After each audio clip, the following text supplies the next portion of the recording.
welcome everyone. My name's Katie Burke, and I have Laura Blakeman with us today.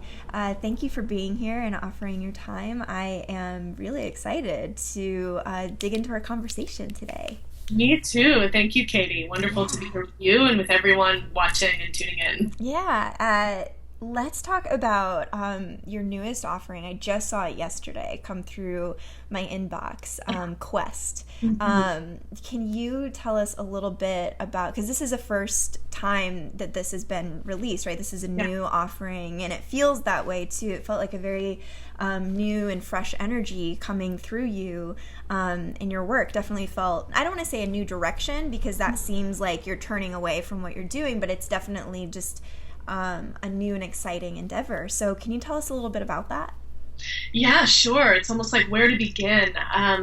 For those of you who haven't met me before, I think it's important to share, first of all, that I have been training as a wilderness guide for years and working with groups in the context of the wilds for years. Couple big apprenticeships with Bill Plotkin in the Animas Valley Institute. He's been one of my primary mentors. But even prior to that, when I was offering a lot movement-based and in the hula hoop in particular, I created an online teacher training program that was based on my DVD that I filmed with Sienna Sherman. And that was all based in the elements. So we used the 5 main elements as metaphors for everything, really, how you would sequence a class and how you would show up as a teacher and how to source from these different essences or these different energies as a facilitator. And that really was like a gateway opening for me. And I would say that began this whole journey into getting really curious on how, as women in the world right now as it is, with so much complexity and so much change and so much confusion, and also with the return or the deepening of the archetypal feminine in the world, and particularly as much as it's needed in a leadership context or inside of an organization or institution. It's been like a big question of mine is, how do we bring this earth-based wisdom, it's birthright to all of us. And in fact, it's not like we're learning anything like an overlay or like a top-down, information trickles through. It's more like, how do we trust our own direct experience in the context of the wilds as earthlings, as wild women, and allow for those voices to come through us in our own guidance, in our own leadership, and in our own creative projects. So I saw how much it landed for people who danced through the hoop and through that teacher training program. And that inspired a lot more. So we look at lots of different maps and models that are all based on, birthright informations, things that you already know, like the play of the elements. We all have a very direct experience with the elements. We can't not. We're made of them. Everything around us is made of them. So we work with the elements as archetypal energies and as a map of the inner and outer wilderness and how to navigate it, kind of like anchor points for, again, all of this complexity and all of the change that we're experiencing in our world.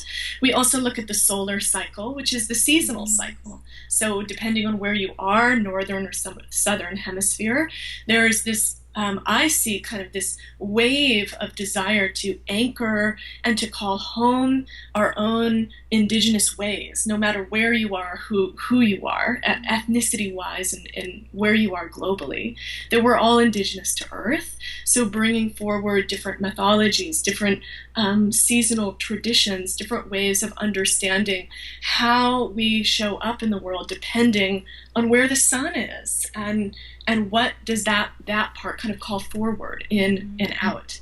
Then we look at the lunar cycle as a map of the creative process. So we bring in the waxing and the waning halves of the cycle that have some really profound, deep teachings in them. The nutshell is that we live in a world where the waxing cycle is celebrated and the waning cycle has been left out of the picture. Yeah. So to be creative and to be valued, we're often valued on a measure of a certain kind of external success, youth, beauty, energy, vigor, vitality, that we're constantly on the go, go, go.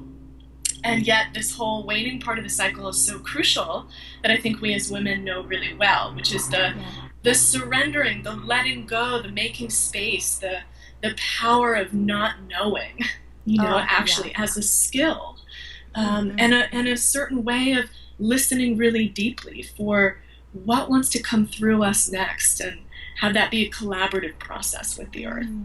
And we also look a lot at ceremony and ritual, which is what I'm doing my dissertation work on. My doctorate program is getting really curious on how we can step out of our consensus reality, our normative identity in a ceremonial context, and have a conversation with the dreaming of things, with the dreaming of earth, with your own soul, and how that creates culture change and transformation in our lives and the lives of others. So it's this part leadership training, where we use all of these different maps and models from the earth, and it's part journey to soul. What are you about? How do you hold your gifts? How do you wield them in the world? And again, most important thing for me is that this is not knowledge that's being given to you. It's knowledge that you're acquiring through your own direct experience of living in rhythm with the earth for a whole year. Okay, so two big things that I want to talk about with what you just said: leadership and ceremony. Because I'm very passionate about leadership, and I would even say, like, the question of what does a modern leader look like to you, for me, I could frame that as what does a modern priestess look like, because that's where I see this archetype of a priestess as being more, I guess, out of all these archetypes that we've been playing with as a collective. For me, priestess resonates as a leader, as a ceremony leader, as a leader. So tell me a little bit about what leadership looks like for you, and where do you want to see, how can we step into that kind of leadership more? Yeah. Really beautiful question, and really complex question. Yeah, really complex. I know. Right? Yes. But hopefully I'll do my best to nutshell. Right. First of all, is just for us to take a look at our socio-historical context. Where are we now as a collective, as a community? And when I say we, I'm referring to contemporary Western culture for the most part, and how leadership has been modeled to us, which again, on an archetypal level that's free of gender, right? We're not specific to gender. The way that leadership has been modeled and taught has been primarily through a masculine current. Again, a lot of top-down power over structures that create more separation and more disenfranchisement for whoever is being led, right? It's the whole guru complex where we're looking outside of ourselves for some kind of external validation. And there's also a layer there that has come in, and James Hillman referred to it as the heroic ego. And I think this is really important to note too. The heroic ego is like the knight in shining armor that comes in and knows everything, fixes everything, diffuses any kind of tension, and again kind of robs whoever is being led of their own deep experience by fixing or solving or diffusing. And that's the heroic ego. We all have access to that one of us. It's like, don't worry, I got this. Yeah. So when I look at emergent leadership, which is another word that I would use for leadership from a partnership perspective, masculine and feminine, what I'm seeing is that these very deeply archetypal feminine qualities are necessary here now. They're being called forward now as a collective. So part of what this looks like is, again, skills and ways of being that are very deeply feminine, like our capacity to be in relationship and to be shaped by intimacy, right? To really let ourselves, whether you're a leader or someone being led, be shaped by that vulnerability that happens when we say, wow, we're two human beings on this path. Like, we've got some things, we can make ourselves vulnerable. We can make ourselves shaped. Both parties can be shaped by relationships. So communion, not just with our human communities, but with the other than human world. So our whole global community, including the state of our planet and the ones that maybe don't have human language, right? All of the others, the wild others. Yeah. Then there's qualities like not knowing. Not knowing. So this is something that's in direct opposition to the heroic ego. Yeah. To come in and know. What would it be like to be a leader who really grounds into the not knowing of the moment? And how does that make us more available for whatever it is that's emergent, whatever it is that's arising, that's wanting our attention? Instead of being the one in control, we're at the effect of mystery. Yeah. It's one way that I look at that. Other qualities are emotional intelligence, intuitive intelligence, the power of the imagination, and the trust that we can cultivate, and also following our allurements and our desires and also our fears, right? In these great cycles, like what are we all being called into individually, collectively? So there's this picture of leadership that I'm tracking that is emerging now, that is necessary if we look at the state of the world, right? And where we've gotten ourselves, right? With the environment on the brink of, a huge detriment to the environment. Yeah. Many of our institutions and paradigms right at their edge, pushed to the extremes. And then also on just the daily mundane scale, we as a community, as a collective, want to be involved in something that's more holistic, that's more deeply developmental, that requires more of ourselves to come to the table. Yeah. So this is how organizations and institutions can be changed from the inside out by welcoming all of the human experience there. So not that work-life split. So I hope I'm making sense. That's beautifully said. Yes. No, it makes a lot of sense. And so then why do we have ritual and ceremony? Yeah. Beautiful. Great questions. So ritual and ceremony, first of all, I want to just invite all of you listening to suspend our previous associations with those words, right? They're loaded words. Yes, let's do that. Yeah. They can mean a lot to lots of different people. So ceremony often comes across like in some kind of a religious context. And if you're a recovering, trauma from a previous religious experience, that's not what we're talking about. Right. And ritual can also be associated with a lot of neo-paganism, Wiccan ways of being. And, again, some people have some judgment around that. So let's suspend those two words and just say that something very deeply human, that's a part of what it means to be alive and be human, is to engage in a conversation. And this conversation can be called the greatest conversation you'll have with the world. So one of the ways I frame ritual or ceremony is when mystery speaks to you, and maybe it's like a longing that you're just now taking note of. It's like, oh, I'm being called over here. Like, how mysterious. We don't know what over here is, but I'm being called. Or, I had a dream, and this dream is so powerful, and it's making all these things in my life either fall apart or make sense. That would be another way that mystery is speaking. Or really mystery is speaking to us every time there's an unknown, and we're being asked in some way to explore that. Then we speak back in ceremony.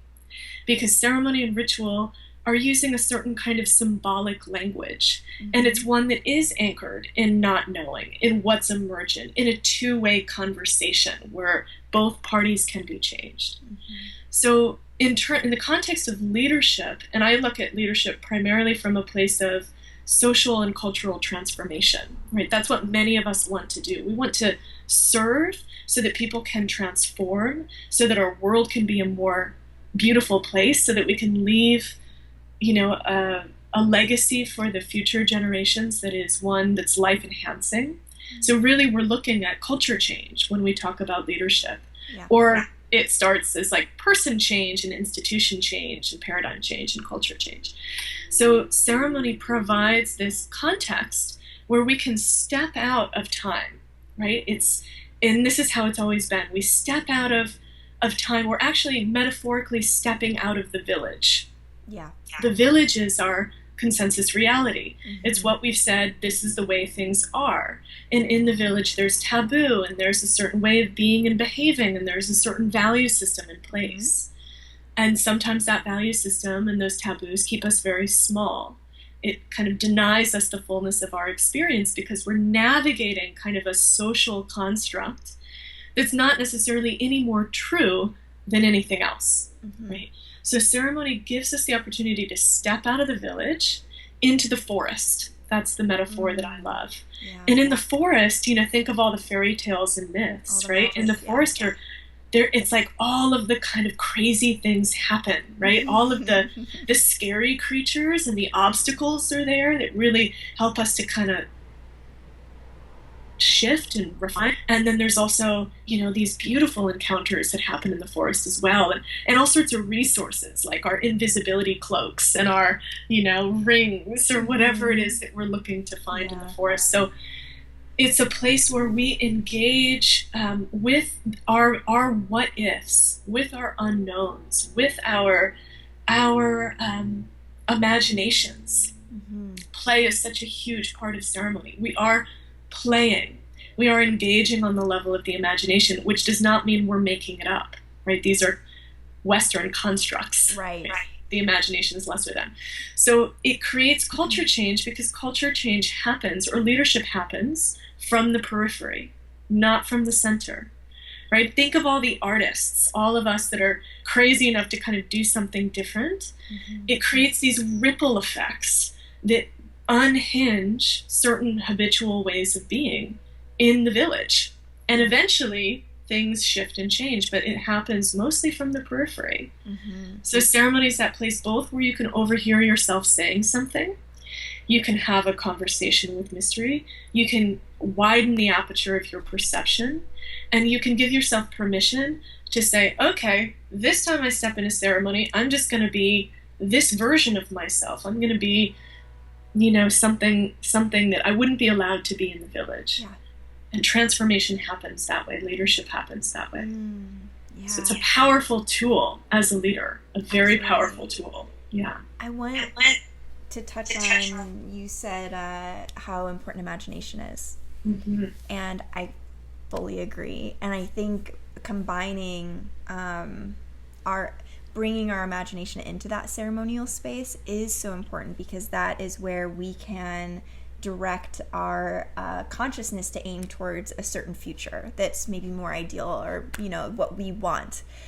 And this is actually, you know, this is something that I've only recently been playing with, is the power of my own imagination. And I would love to hear you speak to that a little bit, and maybe a bit more detail, and why is it important to be engaging with our imagination? Wonderful. So again, right up my alley. This is another aspect of my doctoral work, is what I refer to as the exiled imagination that is present in contemporary Western culture primarily, which is the lesser than nature of these mysterious upwellings that happen through imagery, and they happen through play, and they happen through dreams. And, you know, somewhere over the course of human history, and we can't actually pinpoint it, that imagination, which is a very archetypally feminine quality, was severed, was said, this is lesser than, it's not as important as, you're making it up, it's not true. And we've been disenfranchised of this wisdom source. So I just will seed a couple of things out there. This is my own understanding of the imagination through my own felt experience, and my own research, and it's a what if. It's not a truth in a dogmatic sense.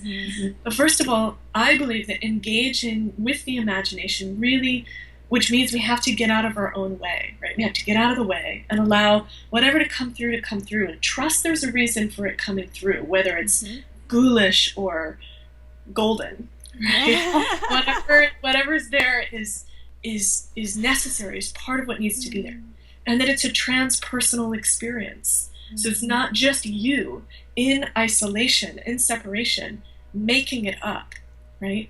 I believe that our imaginations, they're like a river of soul, and our soul, which can best be described as like the gifts that we carry for our people, that's our soul, like our unique ecological niche, is informed by the larger connectedness that we're a part of, by, you could call it the dreaming of the earth, who also has an imagination.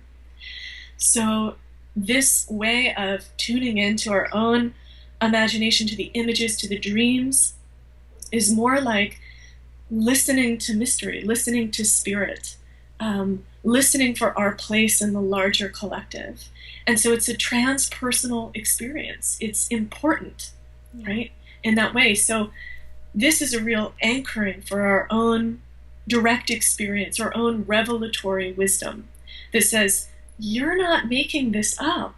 Can you trust yourself enough to deeply listen to what impressions, what images, what experiences you're being called to have? Can you allow yourself to be intimate, which means you'll be changed and the world will be changed because you're allowing intimacy into your world, instead of saying, oh, I'm just totally making that up. I don't know where that, tortoise came from in my dream, but like, how funny, it must just be like psychological residue. And, right.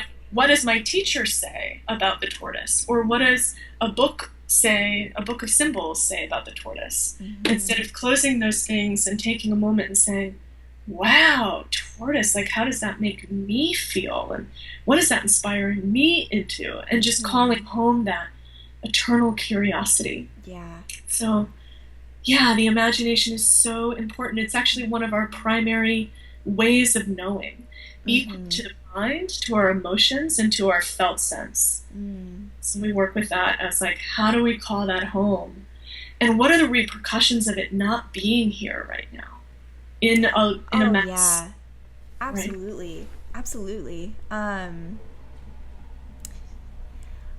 That's so big. Yeah, thank you. I'm sorry, I'm letting that sink in. I'm like, oh yeah, okay. So but I also want to ask you, so we just touched on Quest a little bit, but I also want to talk about the Red Thread too, because that program I know is kind of, it's always building, right? Like I'll let you explain. I know a little bit about it, but can you tell us what the Red Thread is and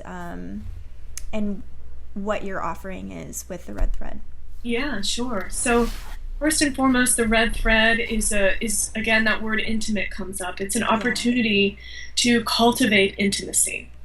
Now, intimacy in the sense of the creation of a small container of women. There's 13 that journey with you over the course of 3 months. And intimacy in the sense of really having that personalized direct experience. I work with each woman on a one-on-one basis. So there's a mentorship aspect, there's a sisterhood aspect where we have counsel calls and touch-ins together, and it's both online with a lot of like, it's designed to be a journey. Here's the nugget. It's designed to be a journey to soul. So it's designed, I call it, a journey into the mysteries of self, soul, and service. All of those three being a little bit different. Self is our ability to stand in our wholeness, to know our resources, to affirm for ourselves, outside of social conditioning, who we are and what we stand for, and that it matters. So this is the development of a whole sense of self, which comes down to authenticity and integrity into your own value system, and recognizing when our wounded ones want to kind of hijack the bus and take over and keep us small and safe. And then soul is that descent, that archetypal descent into the deepest part of ourselves, the river underneath the river, as Dr. Clarissa Pinkola Estes calls it, which is that upwelling, that mysterious upwelling that says you do have a gift, and you have to make space to really come to know what it is and how to really bring it into the world. And so we work mostly on the level of the imagination. We call it our mythopoetic identity, which is our identity that exists outside of space and time, underneath our sense of self, that we interface in the world. Mm-hmm. So we have this mythopoetic identity that can only be described in image and symbol and gesture and movement and metaphor and allegory and all of these yummy things. Yeah. Right? But it's like a homing device. Like, how do we anchor into the deepest part of ourselves? How do we have the biggest conversation we can with the world? And then, of course, the service piece is great. Now what? Yeah. How do we bring it forward? How do we bring it out there? Mm-hmm. So it has, like I said, it's an intensive dive. It requires a lot of you. Intimacy with sisters, intimacy with self, intimacy with me. We'll be working, and it's all nature-based. So we use a lot of models and maps, again, just similar to Quest in the sense of having these reference points be primarily our wild selves, or our natural selves. And it culminates in a gathering out in the desert. So far, we've done it in the desert here in Joshua Tree. I just got back from one of these. And we're out there under the stars 3 nights, 3 days. Very intimate. Communing with the land, communing with each other, getting surprised by what comes through, and it's deeply transformational for people. And once your 3 months is done, then sisters have an opportunity to continue on in a coaching capacity. Certainly, everybody stays in the community, so it is a building of a community of people all over the world that are committed to calling home what's birthright for us. So the difference between Quest, just so it's clear, Quest is a self-guided journey. Over the course of a year, you're deeply learning the different rhythms of Gaia, of nature, and you're learning how to apply them in a leadership capacity. The red thread is answering those big questions. Who am I? What do I stand for? What am I here to do? How do I come to know that experientially? How do I gain the resources I need to live my gifts into the world? Yeah. Is there a lot, do you find in your work that you're almost doing more stripping away than anything else? I mean, that's what, because you're talking about the red thread, and I'm like, wow, that when you say intimacy, what I'm hearing is get naked, shut it, take it off, take it all off. So what is that? How does that process, how do you guide women through that? Yeah, great question. Yeah. Well, first of all, we work with a model of human development, and based in developmental psychology. One of the models from my teacher, Bill Plotkin. And this model is an 8-stage model, just like our primary and lunar phases, that looks at human development both from a culture-oriented place, that at each stage there's a culture task.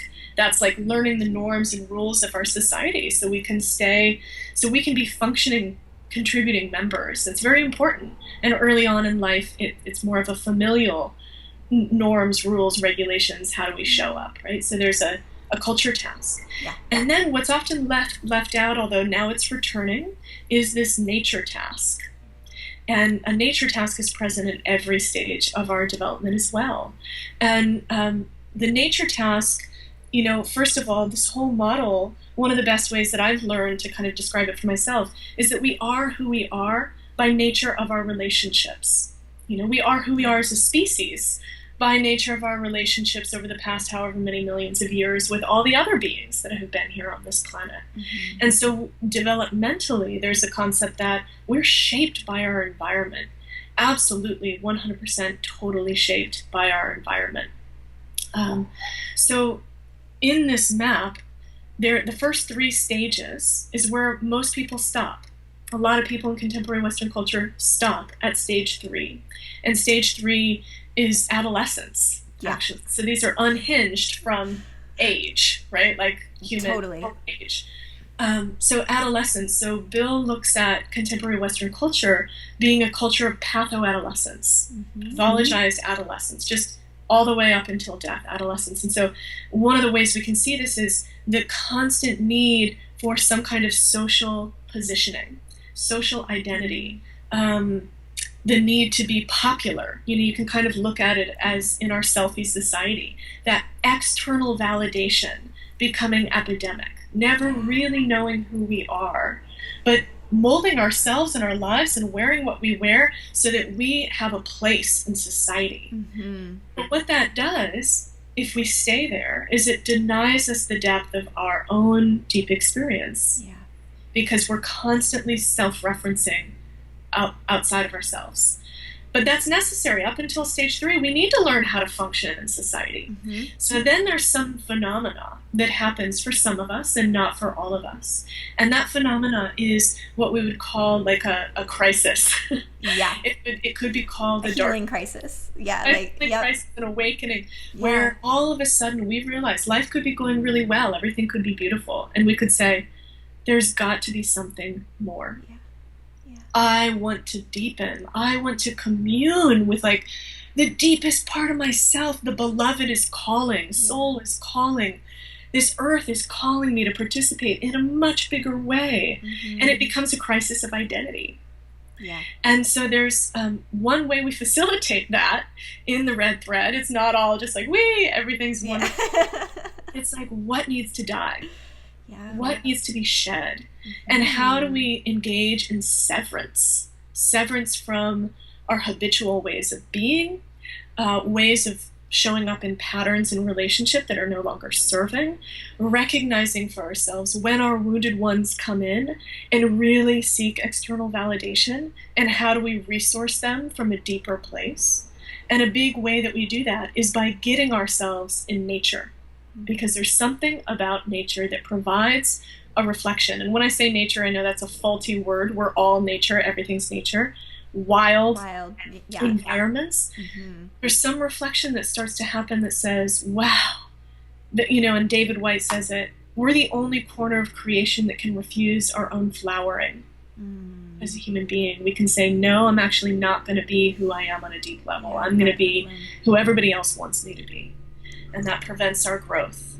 So we go out into nature and we say, wow, everything is exactly what they are and who they are, and it's so unapologetic, and it's so powerful, and it's this network of relationships, and there's a whole ecosystem here that we're a part of, and what mystery. Yeah. So we open ourselves up for that kind of reflection, and we learn to belong to something much more profound and much more wide, and whole than just our tribal communities and our family environments. And that starts a whole process that takes us into the rest of our development.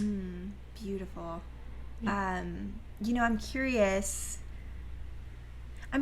how you feel about a lot of the archetypes that that women are working with right now. Right now I'm working with priestess. That feels really good. That feels like a leader. I'm really I'm playing with that, and I'm liking that. And I would say it's been a really interesting split with a lot of the conversations. Some women are really loving witch, some love goddess, some love mother, divine mother.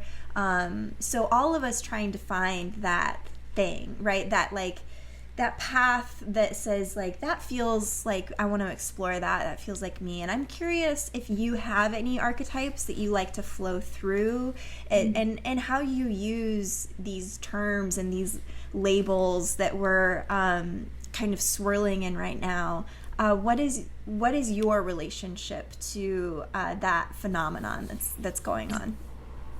Well, I feel very deep in the thick of all of it. And I think anybody listening to this, and you yourself, Katie, are all very deep in the thick of it. Totally. And I look at it on a number of levels. The first level is that whenever something is returning from shadow, and we can say, again, just looking at a socio-historical perspective, when the feminine, who contains all of these various archetypes we're exploring, not just the good girl and not just the mother, right? Not just the maiden, but also the witch and the dark goddess and the sex goddess and the temple priestess and all of these that haven't been allowed to be a part of the story. Now that there's an emergence, more of a space that's been going on since suffrage, more and more of a space, in collective consciousness, shadow elements bubble up and become pop culture. All of a sudden it's there's the goddess movement, and there's the priestess movement, and there's the witch movement. And granted, some of these things are still happening in the more marginalized places in society. Many of us, I imagine, are still holding kind of the freaks and weirdos side. Oh, yeah. And you look at art, and you look at what's printed on T-shirts, and what's in these gift stores, and it's a lot of stuff around the moon and around a wild woman and around a witch, and look at Harry Potter coming in and sweeping through the consciousness on the level of myth, and the Hobbit, and all of these that are kind of calling home to me. They indicate an emergence or a bubbling up of a whole way of being in relationship to the feminine that is not yet conscious for most of culture, but it is happening, right? So there's that level, and what happens in that level, and this is where I've had to kind of mitigate my own triggers around observing things on a very superficial level happening. Part of what happens is that it does have to kind of there's multiple things happening. Let me just say it this way. First of all, the danger here, I think, for many of us as women, is that we get to kind of accumulate a new cool identity. So now, instead of being whoever we were before, we are goddess Laura. Goddess Laura is way cooler and has kind of way more of a sense of tribal place than the Laura that came before. And so now I get to have all the goddess tools, and I get to speak the goddess language, and I get to represent myself as part of this community, and maybe there's not a lot else happening there. There might not be a lot of real deep alchemy happening there. And this is not something to judge. It's something that happens, and we're all part of this movement, right? So there's sometimes more of a superficial expression that has a lot more to do with our identity, and it's still it's repackaging our deep need to be validated externally. We package it now in some of this new language. Yeah. That's great. It's all happening. Yeah. There's another frame that I use that says, well, on the level of our mythopoetic identity, on the level of soul, we wouldn't be drawn to use these words, to call ourselves these things, to explore what else is here, if on some level we are that. If on some level we were meant to be carrying part of this as a gift into the world. And so it's never a question of, oh my God, she's so superficial doing it, and I'm so the real deal. Right. That's, again, leftover old paradigm. What we can say is, oh my God, there's a call to embody priestess. So how do I do that to the fullest? How do I open the floodgates for that conversation? Right. Deeply listen. Yeah. And how do I live my life in a way where I'm changed because I'm now intimate with this archetype? So it's way beyond the level of just persona. Yeah. Becomes your whole life begins to change, and you can't help but not. It's kind of a mix. So where I stand in it is I work with all of these different archetypes. In the red thread, we work with all of them as facets of wholeness, right? So those that we know less, we come to know more. And those that we know a lot, we say, all right, we're going to take a pause, and I'm going to get to know this one over here. Yeah. And so we call home all of our ways of being. In particular, some of us have archetypes that speak to us louder than others. That's part of the gift that we carry. And so one that I've worked very closely with, that I'll continue to, is the archetype of Lilith, who is the exiled feminine. And she represents to me this whole forest mentality, the leading from the forest, not from the village. What's been left out of the conversation? What's not allowed to be here? What are we grieving because it's not here? What's birthright to us that has been kicked out, exiled? And so I deeply embody that. I experience that in my world. I lead from that place as much as I can to say, let's widen the aperture. Let's call home what's human. And she's definitely a mixture of, temple priestess and dark goddess. Yeah. For sure. Yeah. I had chills. I still have chills as you talk about Lilith. I can feel how connected you are to that. That's really special. Thank you. Yeah, sure. Thanks for all the great questions. Oh gosh, this is juicy. I loved it. Thank you so much. So tell us Are these offerings that you have right now? Are there deadlines? And how can everyone just get some more information and dig a little bit deeper with you? Great, yeah, perfect. Okay, so Quest is open now. It just launched yesterday, as you saw. Yesterday was the 28th, I believe, if my date is right. And it's open until October 30th. And then it closes, and we begin on Samhain, which is Halloween, the Celtic New Year. And that starts our year of exploration. So yeah, that deadline is October 30th. And then the red thread is, the next red thread begins, it's going to be the winter red thread that starts in December 1st, or the new moon of December. I have to see when that is. And that one is an application-based process. So there's a ton of information on my website for it, and I'm always available for these kinds of one-on-one discovery calls to be like, is this really the right thing for you? I'm not here to sell anything to you, right? I'm here to encourage you to reference from your own deep wisdom. Is this right timing and right offering? So yeah, we can set up a call anytime around the red thread. And again, there's only 13 spaces each time we go through. So it is something that if it does call to you, if you feel like that trembling on the line, on the thread, to reach out sooner rather than later. Oh, thank you so much. Thank you. This was really wonderful. So everyone go to therhythmway.com and do a little exploring, and absolutely get on your newsletter. I love your newsletter. You do such a thoughtful, good job at I open every single one that I get. It's just they're such gifts. Yeah, so thank you for that and putting so much effort into your content. It's really refreshing, and this has just been an honor, so thank you. Thank you very much, Katie, and all of you that are listening. It's a pleasure to be here with you and be rambling about things I love. And it's always fun, right? Hopefully some of it landed. Yeah.